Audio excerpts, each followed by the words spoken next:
Donc je suis Audrey Secaldi, la directrice de l'EPAGE Sequana. Donc l'EPAGE Sequana, c'est établissement public d'aménagement et de gestion de l'eau. C'est une collectivité territoriale qui exerce la compétence GEMAPI sur les sources de la Seine. On va rester un tout petit peu sur cette première diapo de présentation, parce que vous voyez qu'il y a un certain nombre de logos et qui représentent une première particularité de ce projet, c'est que c'est un projet transversal et multipartenarial. C'est un projet expérimental aussi, on viendra dessus. L'EPAGE Sequana est le maître d'ouvrage de l'étude, uniquement parce qu'il fallait un porteur de projet officiel, mais on représente en fait un collectif. On travaille donc en collaboration forte depuis le début avec le Parc national de forêt qui vient de se créer et la Chambre d'agriculture. C'est une étude qui est menée par les bureaux d'études Solagro et Cosept et un cabinet d'avocats en sous-traitance, et avec le soutien financier de l'Agence de l'eau Seine-Normandie, de la région Grand Est, puisque le projet est également lauréat d'un appel à projet. Et la particularité, comme je le disais, très transversale, c'est qu'on a également le soutien financier de la Chambre d'agriculture de Côte-d'Or, de l'EPTB Seine-Grand-Lac, de la communauté de communes du Châtillonnais, de la Fédération de pêche de Côte-d'Or, de la coopérative laitière de Côte-d'Or, de Trois Champagnes Métropole, de la Société des hydratations de Haute-Seine de Luzerne. Et bon, voilà, on a à peu près fait le tour. Le comité de pilotage est encore plus ouvert que ça. Là, je vous parle uniquement des soutiens financiers. Donc, uniquement cette première diapo est importante. C'est un projet qui est vraiment dans l'optique hyper transversale.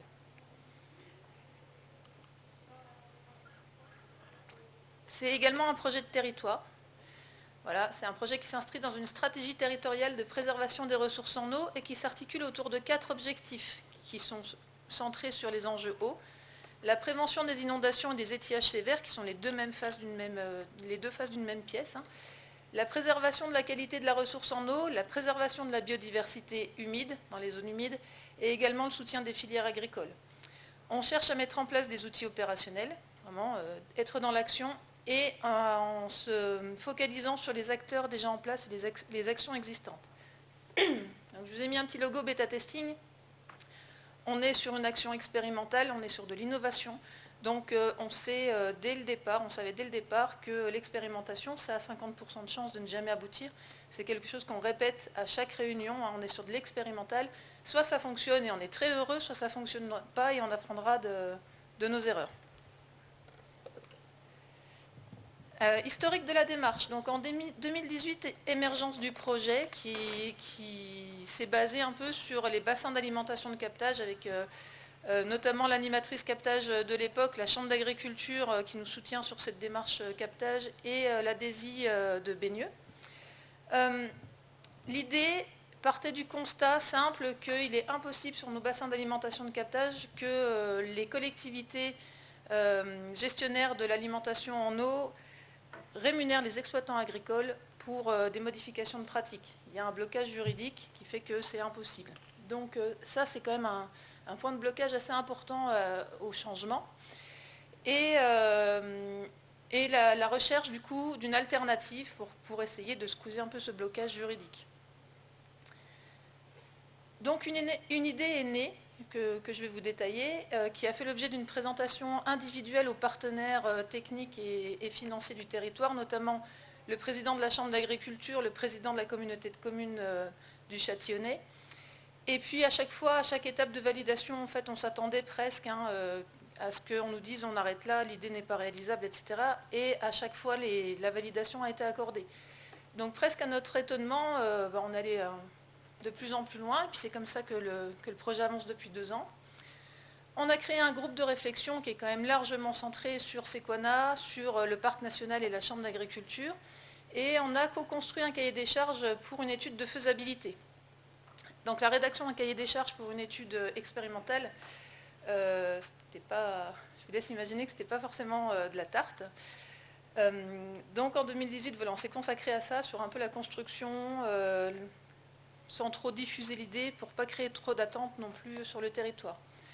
En 2019, s'en est suivi une grosse phase d'ingénierie financière et administrative, donc la construction de l'ensemble du cahier des charges, également du dossier de consultation des entreprises, et puis la recherche de cofinanceurs. Donc là, eh ben, on prend sa petite mallette de commercial, hein, concrètement, on va rencontrer l'ensemble des interlocuteurs qui seraient potentiellement intéressés par tous les enjeux liés à l'eau que je viens de vous décrire, et puis on propose une participation au projet, soit en tant que membre du COPIL, donc partenaire technique, soit en tant que partenaire financier.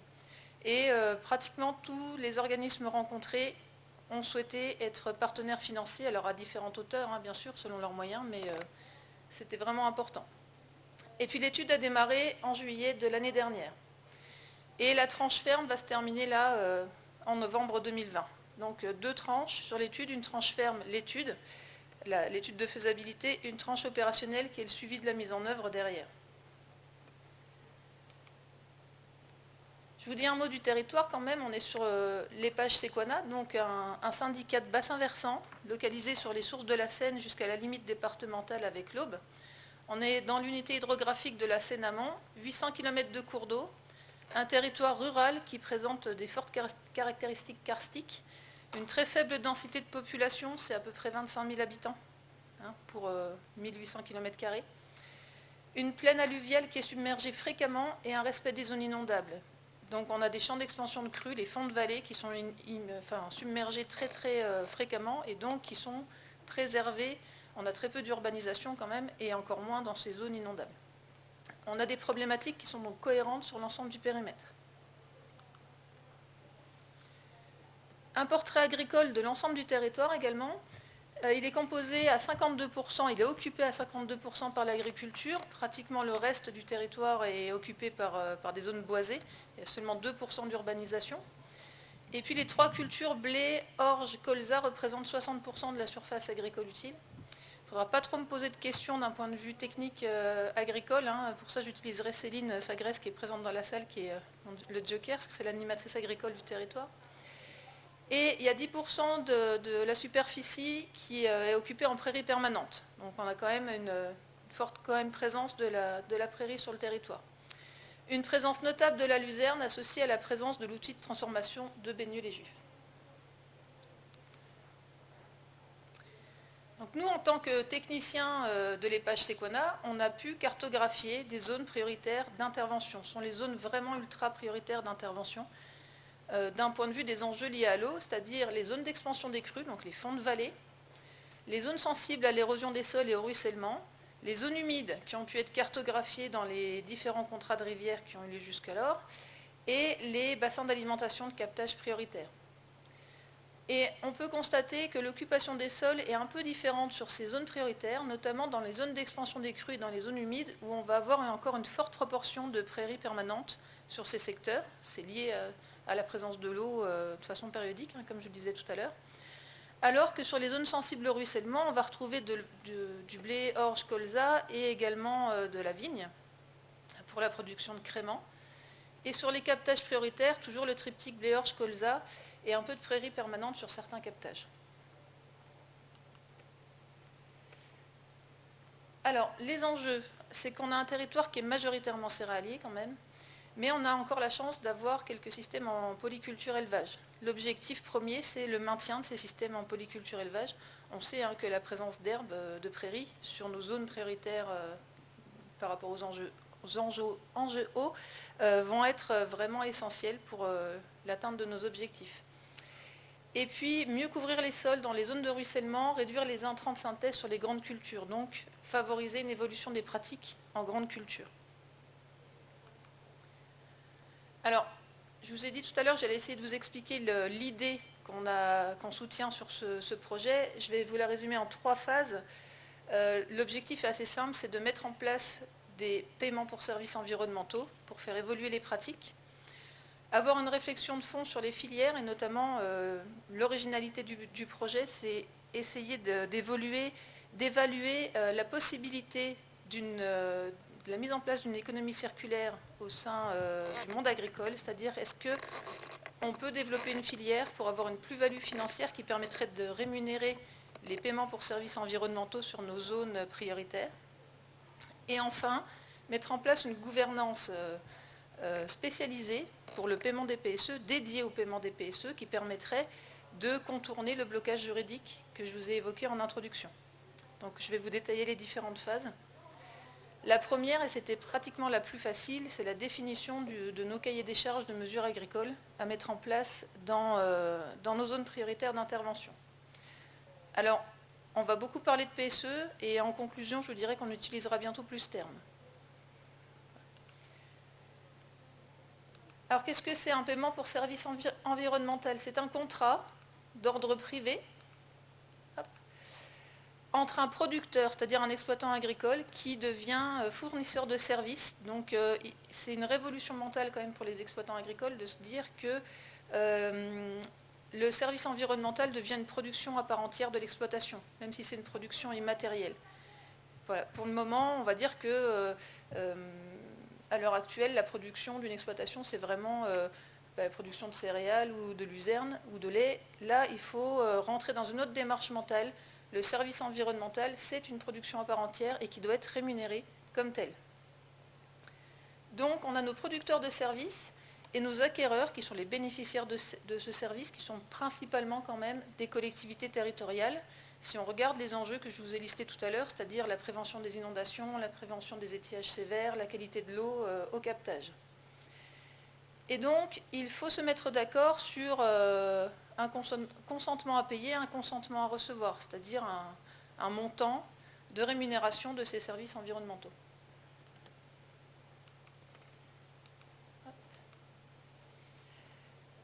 Alors, les différentes étapes de la construction du modèle de PSE sur Sequana.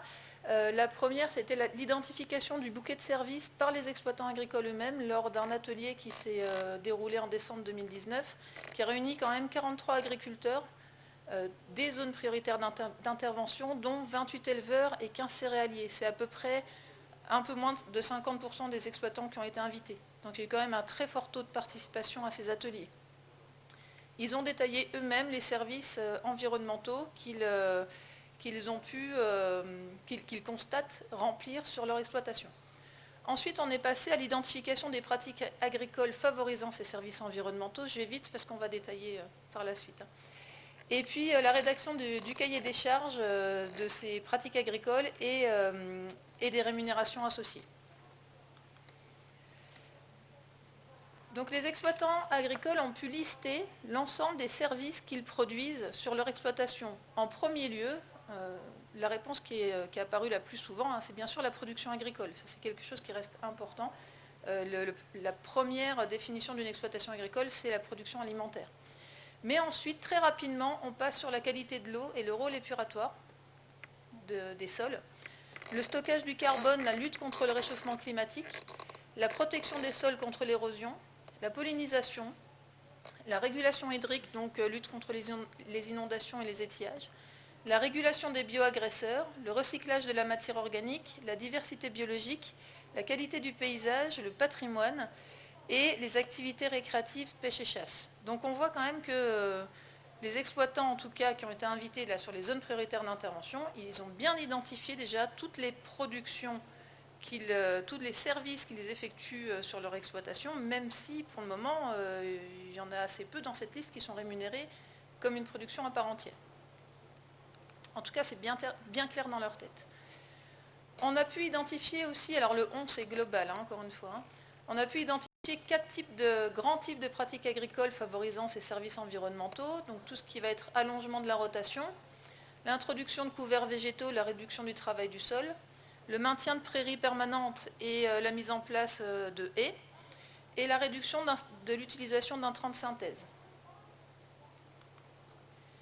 Et avec pas mal de travail de décortiquage et puis de réflexions qui ont eu lieu pendant le confinement, et ça c'était une bonne chose de ce point de vue-là, le confinement, c'est que ça nous a dégagé du temps collectivement pour travailler sur la définition de ces mesures. On a pu arriver donc à ce catalogue de 13 mesures à mettre en place sur nos différents types de zones prioritaires d'intervention. Donc vous voyez que les mesures ne sont pas forcément toutes à mettre en place sur tous les types de zones prioritaires. On les a classées selon les enjeux. Donc la première mesure, c'est la conversion en terre cultivée, de terre cultivée en prairie et le maintien du couvert permanent. La seconde, donc la conversion de terre cultivée en jachère et le maintien du couvert permanent. Donc là, on sera plutôt sur les zones sensibles à l'érosion et sur les bassins d'alimentation de captage. Ensuite, le maintien des prairies la création de haies, le maintien et l'entretien de haies, l'agroforesterie, les prés vergers, les cultures associées et le métail, les couverts d'interculture, le semi-direct sous couvert, l'agriculture biologique, la rotation longue en zone de captage et l'enherbement de l'interrang en vigne.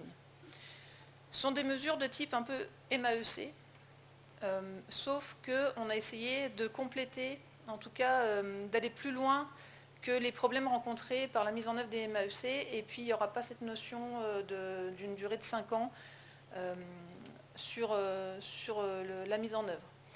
Donc à chaque mesure, on a mis en face un montant de rémunération qui est soit à la surface, donc à l'hectare, soit au mètre linéaire quand il s'agit de haies. Et puis on a également défini des objectifs de contractualisation annuels. On est parti sur une durée de mise en charge sur cette année. On sait bien qu'on ne pourra pas atteindre 100% des objectifs qu'on s'est fixés collectivement en un an, donc on est parti sur 7 ans de mise en œuvre, avec un coût annuel de gestion et d'animation estimé à 130 000 euros. Le montant, pour le moment, ce qui nous intéresse, c'est d'avoir un chiffrage assez large. Il n'est pas forcément hyper précis, hyper détaillé pour le moment, mais peu importe, ça donne une très bonne idée. Donc on va dire que les coûts de mise en œuvre pour la première année s'élèvent à peu près à 650 000 euros. Et en année 7, donc de façon théorique à 100% de mise en œuvre, on arrive à peu près 2,2 millions pour l'animation et le paiement des services environnementaux, soit un coût global sur 7 ans de 9,8 millions. Ça paraît énorme comme ça. Je me permets de vous faire relativiser par rapport au coût de nos contrats territoriaux, par exemple, sur le domaine de l'eau. Et puis, on travaille cela sur de la prévention et pas sur du curatif. Donc, tout est à relativiser, notamment en matière d'inondation. La prévention coûte à peu près 40 fois moins cher que du curatif en cas d'inondation. Donc ça, c'est la première phase. C'était pratiquement le plus simple. On a fait notre catalogue de mesures, défini des coûts associés, puis on a fait un chiffrage. C'était l'étape la plus simple. Ça a pris quand même un peu de temps, mais c'était l'étape la plus simple. La phase 2, donc la réflexion sur les filières agricoles. Donc, le bureau d'études a mené une étude stratégique et on a défini une filière pilote sur laquelle on réalise actuellement une étude de marché. Alors une réflexion très très intéressante du bureau d'études, pour commencer, les atouts et faiblesses du territoire. Alors dans la case atouts, on a des filières longues, structurées, un grand nombre d'acteurs en présence, une forte qualité des céréales qui est reconnue même de façon très large, notamment les blés et l'orge, la présence d'une filière luzerne en bio comme en conventionnel, plusieurs débouchés pour le lait avec de multiples races laitières, une orientation croissante vers les démarches qualité comme le bio, C'est qui le patron, le lait de luzerne. Le développement d'autres races allaitantes pour des raisons techniques, des opportunités de diversification notamment pour les fermes de grande culture avec des productions avicoles, un regain d'intérêt pour l'élevage ovin et puis un peu porcin. Un essor de l'agriculture biologique, plusieurs productions de niche en développement, les petits fruits, la moutarde, le sarrasin, le chanvre, et puis des activités de diversification non agricole avec la méthanisation, l'agritourisme. Voilà, c'est un territoire qui est en réflexion, on va dire. Il y a plein de choses un petit peu qui se passent en ce moment. Par contre, il y a des grosses faiblesses. On est en zone de faible productivité. Donc en grande culture, il y a des fluctuations de revenus très importantes, des charges opérationnelles en hausse continue, un endettement élevé, notamment de court terme. Et je dirais que, je pense que vous connaissez la problématique avec le colza. Donc on a cette fameuse rotation là qui ne fonctionne plus sur le territoire. Donc il y a une vraie problématique par rapport à ça. En lait, des exploitations de plus en plus spécialisées et équipées, qui sont exposées à la baisse des prix du lait standard. En viande et en lait, une autonomie alimentaire limitée, une exposition aux variantes de prix des aliments. En viande bovine, une faible vocation à l'engraissement, une spécialisation en charolais et un challenge à maintenir de grands troupeaux dans un marché morose. Et puis des circuits de proximité relativement peu développés, un bassin de consommation locale très limité. Je vous ai dit tout à l'heure, c'est 25 000 habitants pour 130 communes à peu près. Donc, donc on voit qu'il y a du potentiel, en tout cas il y a des choses ça bouge, c'est un territoire qui se pose des questions et qui tente des choses, mais qui va quand même pas très très bien non plus. C'est pas des parcelles de grosse productivité, donc il faut entamer une réflexion de fond. Ensuite, le bureau d'études nous a fait une étude très intéressante aussi sur le potentiel de consommation de proximité. Donc vraiment sur le territoire du Châtillonnais.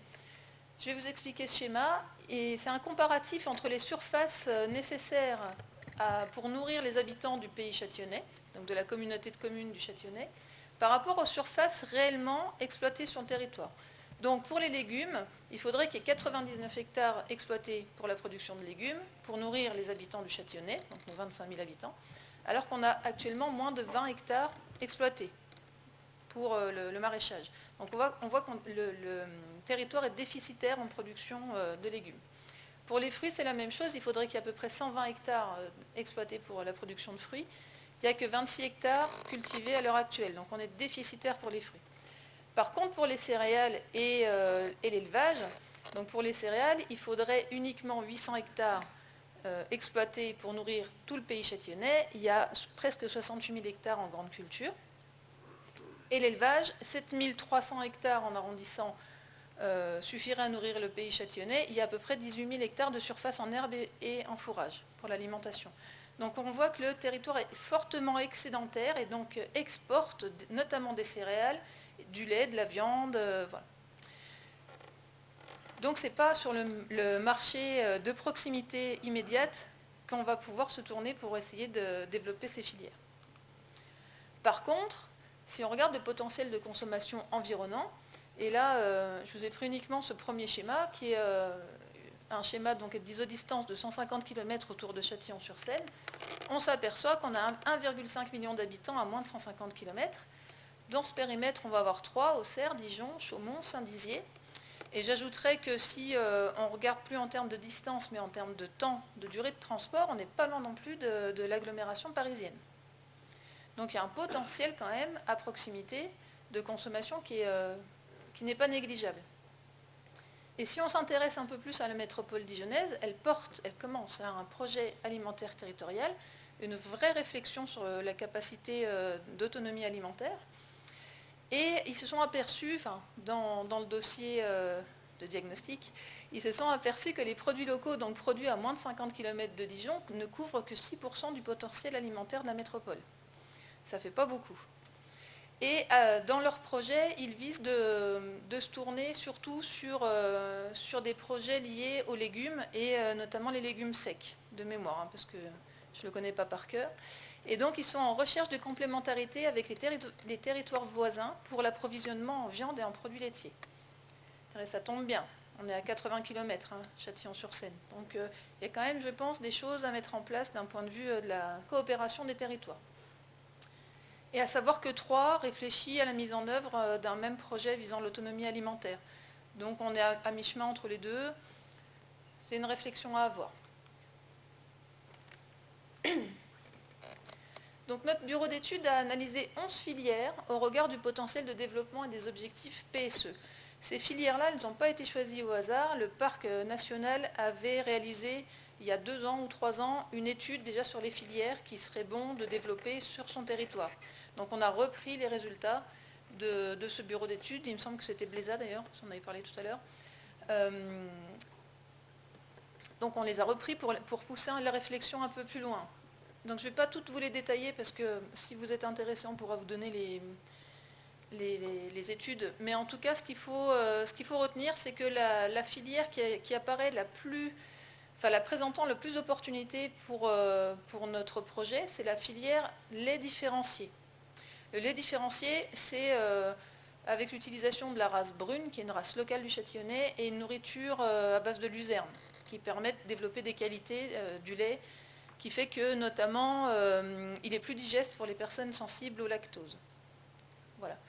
Et en plus, par rapport à nos enjeux liés à l'eau, on sait que l'élevage, c'est du maintien de prairies, et donc c'est compatible aussi avec les enjeux qu'on se fixe quand même dans l'étude d'un point de vue général.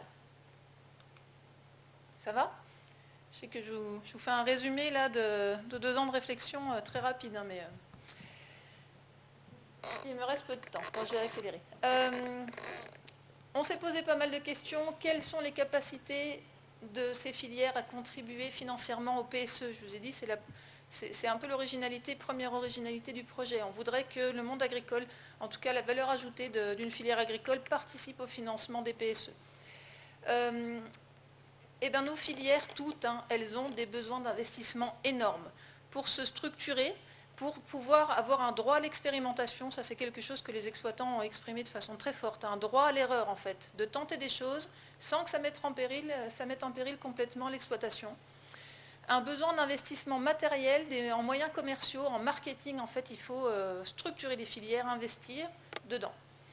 Et puis, donc, notre double objectif, là, en fait, la contribution financière, elle sera limitée. Le bureau d'études l'estime, en tout cas pour la filière lait, à moins de 2%. C'est pas grave. On savait que c'est pas la vente de lait qui va permettre de payer nos PSE, là, les 2 millions par an, on le savait d'avance. Mais c'est important quand même, je pense, qu'on rentre dans cette démarche mentale, en tout cas, d'économie circulaire. Les exploitants agricoles ont exprimé 2 demandes. La première chose, c'est que même si on se focalise sur une filière pilote, on puisse mettre en œuvre quand même un soutien multifilière, notamment en termes, ce que je viens de vous dire, d'expérimentation, de tests, de mise à disposition de matériel éventuellement, en fait, qu'on leur donne un droit à l'erreur et de formation. Et puis d'offrir plusieurs sources possibles de revenus, donc de réfléchir à d'autres sources de financement. Et vous allez voir que là-dessus, on est en train d'ouvrir énormément la réflexion, toujours dans un souci de transversalité. Donc ça je passe parce que je vous l'ai déjà dit, on se focalise sur la filière lait. Le comité de pilotage qui va se réunir dans 15 jours va avoir un gros choix à faire. C'est une question qu'on va lui soumettre dans 15 jours, c'est est-ce qu'au niveau soutien de filière, on part sur l'option A qui est uniquement le soutien à l'expérimentation, à la formation, etc. des exploitants, multifilières, ou alors est-ce qu'on s'engage très fortement dans le développement de la filière lait qui a été choisie comme filière pilote, c'est-à-dire essayer d'aller au bout de la démarche de la production jusqu'à la vente aux consommateurs, ce qui signifierait notamment la mise en œuvre, l'installation sur le territoire d'une usine de transformation et d'embouteillage du lait. Il y a un petit gap entre les 2 propositions, et ça, ce sont notre comité de pilotage et nos élus locaux qui devront nous fixer le niveau d'ambition à atteindre. Je vous donne les résultats comme ils sont à l'heure actuelle. Pour le moment, je n'ai pas la réponse. Et si on part sur l'option B, donc qui est la plus ambitieuse, il faudra un capitaine dans le bateau. Qui sera ce fameux capitaine? Ça, c'est aussi une question qui sera à trancher. On part plutôt donc sur la production de lait UHT et de crème, qui est le sous-produit du lait. Voilà, et donc le bureau d'études nous a fait une note sur la potentialité de financement par le marché carbone, notamment donc la compensation carbone qui pourrait être faite par EDF dans le cadre du parc national, puisqu'il y a vraiment des demandes d'EDF, mais on va voir qu'on ouvre encore plus la réflexion au financement alternatif. On passe à la phase 3 gouvernance, parce que c'est la 2e originalité du projet. Et là, c'est le cabinet d'avocats qui a pris la main sur cette phase qui vient de démarrer. Donc c'est pareil, je vous donne vraiment les premières conclusions, mais ce n'est pas encore terminé. Ce qu'il faut retenir de cette diapositive, c'est qu'on pose un vrai défi juridique à l'avocat, puisqu'on lui demande de pouvoir franchir cette incapacité juridique des collectivités à financer directement le monde agricole. Donc, je ne vais pas passer par 4 chemins. L'objectif final, ce sera de créer une SIC. Je vais vous la détailler après. C'est Société coopérative d'intérêt collectif. On avait demandé à cette avocate de nous faire 3 propositions, 3 scénarios. Et c'est vraiment le scénario qui ressort pour les avantages dont je vais vous parler après. Mais en 2 étapes. Donc ça, ce sera le but final, la création de cette société, avec dans un premier temps la création d'une association de préfiguration, qui permettra d'ouvrir encore plus à la notion de transversalité et également de préparer la création de la société en prenant le moins de risques possible d'un point de vue financier et juridique. Donc on prend le temps de faire une étape intermédiaire. Alors pourquoi une SIC? C'est une société qui appartient à la famille des coopératives. Un régime organisé, ça je passe. L'objet social surtout, c'est de la production ou la fourniture de biens et de services qui soient d'intérêt collectif et qui présente un caractère d'utilité sociale. Et c'est intéressant ça. C'est-à-dire qu'on a une société privée dont le but est de produire des biens d'intérêt collectif et d'intérêt général. La société elle regroupe un éventail élargi de parties prenantes autour d'un projet commun, dont des acteurs publics et privés. C'est une société qui permet d'allier le monde public et privé. Toute personne physique ou morale peut devenir associée, à condition qu'elle contribue par tout moyen à l'activité de la coopérative. C'est-à-dire que moi, en tant que personne privée, je peux être associée de la société. Les collectivités territoriales, leurs groupements et les établissements publics territoriaux peuvent détenir ensemble jusqu'à 50% du capital. Donc les pages Sequana, le PTBSN Grand Lac, par exemple, qui sont nos partenaires sur les notions notamment de prévention des inondations, peuvent devenir associés de la société. C'est un fonctionnement ultra démocratique puisqu'un associé a une voix. Les collectivités territoriales peuvent accorder des subventions aux sociétés et elles peuvent également prendre part dans d'autres entités. Donc ce qui se préfigure actuellement, c'est que toute collectivité bénéficiaire de services environnementaux, et notamment les collectivités gestionnaires de GEMAPI, puisque c'est la prévention des inondations qui va apporter un maximum de financement dans ces domaines. On est sur les sources de la Seine. Qu'est-ce qu'on a en aval? On a 3. On a une ou 2 grosses métropoles. Voilà, je ne vous en dirai pas plus. Ces métropoles-là, ces collectivités territoriales peuvent tout à fait devenir adhérentes de la société avec un capital de départ et puis donner une subvention annuelle au fonctionnement de la société pour couvrir les frais d'animation comme les frais de financement des PSE. C'est quelque chose qui est juridiquement possible, qu'on va creuser dans les semaines à venir avec l'avocate. Mais juridiquement, c'est possible. Donc pour la partie PSE, on va dire qu'on a le moyen juridique de contourner ce blocage-là semble s'affermir. L'idée, a priori, qui est proposée par l'avocate, c'est de créer 2 sociétés. Une qui gérerait les PSE directement, la deuxième qui pourrait s'occuper de la partie filière. Pourquoi? Parce qu'elles n'auraient pas tout à fait le même objet social et notamment elles n'attireraient pas les mêmes associés. On voit mal 3 Champagne Métropole, par exemple, entrer dans une société pour s'occuper de la filière lait, s'ils n'ont pas besoin eux-mêmes de cette filière. Donc voilà, histoire de bien séparer les genres, en tout cas, je vous recommande d'avoir un avocat dans votre équipe. Alors aujourd'hui, on se pose des questions. On sait qu'on ne va pas garder le nom de PSE, puisque ce terme sera très prochainement, très certainement repris dans la future PAC, et qu'on aura toutes les obligations réglementaires qui viendront avec, notamment l'incompatibilité avec le système MAE, le fait que les PSE seront mis en place au niveau de l'exploitation, alors que nous, on veut quelque chose de territorialisé à la parcelle. Voilà, donc on proposera certainement un changement de nom au futur comité de pilotage et a priori on proposerait le terme de contrat de résilience. Je vous le livre, mais c'est encore ouvert. Le comité de pilotage ne l'a pas encore acté. On est également dans l'ouverture de la recherche de financement alternatif. Donc je vous ai parlé des contributions des collectivités. Je vous ai un peu expliqué. Mais on veut ouvrir également la réflexion aux possibilités de mécénat, partenariat, conventionnement, notamment avec le monde assurantiel. Parce que l'idée quand même dans tout ça, c'est de travailler sur la prévention du risque, aussi bien inondation que qualité des eaux, enfin qualité de l'eau, donc santé.